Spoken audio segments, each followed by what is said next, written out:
Everybody, can you hear me all? Yeah. Okay, fantastic. This is my adaptive bike, as you can see. Last year, I biked 8,000 miles. I'm an avid cyclist, and I want to make sure that everybody who wants to bike can bike. As you can see, this is an adaptive bike. It's very expensive. Fortunately, I work for Care Oregon, which pays me well, but there are a lot of physically challenged people who are on limited incomes, and they can't afford that. And we need the city to step up to be able to make sure they can afford it. I also want to crack down on cars who are parking in bike lanes. Bike lanes are for bikes, not for cars, not for Ubers, not for DoorDashers, not for UPS, USPS, Amazon delivery service trucks. They are for cars. For bikes, rather. Right now they think they're for cars. And so what we need to do is find and tow them, because after a couple of tows they have to pay $1,000, and they're going to cut it out very, very quickly. And I also want to reinstate the street cleaners so we can make our bike lanes very clean, because unfortunately there's so much debris and needles in our bike lanes, and people are terrified to bike. Another thing, reason I'm running for city council is because I want to make housing more affordable.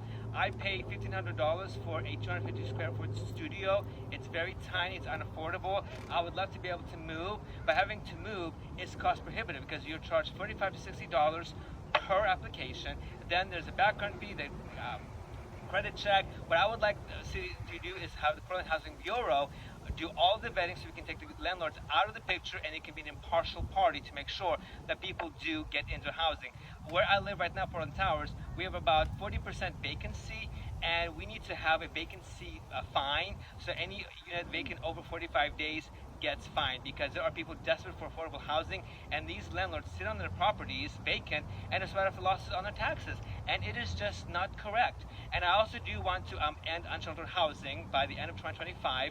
Keith Wilson, who's running for mayor, has an ambitious plan. I do support that, but what we need to do is actually weed out those who are homeless by choice and those who are homeless by no choice of their own. A lot of people I've spoken to that are homeless are happy living off of the streets. They're happy to do drugs. They're happy to live off of SSI, get their SNAP benefits, and they're happy. And then you have people who have lost their jobs, who were kicked out because they came out gay to their parents or whatnot.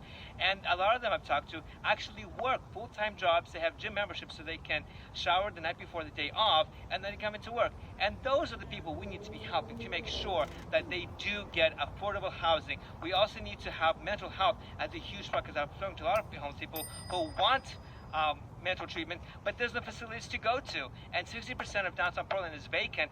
Why can't we turn a lot of those buildings into outpatient mental health? I hope you support all of these amazing, ambitious agendas. Please go to my website at imwithmichael.com, and if you can contribute $5, Portland will match it with a $45 match. Thank you so much for coming out, and happy biking, y'all. Thank you.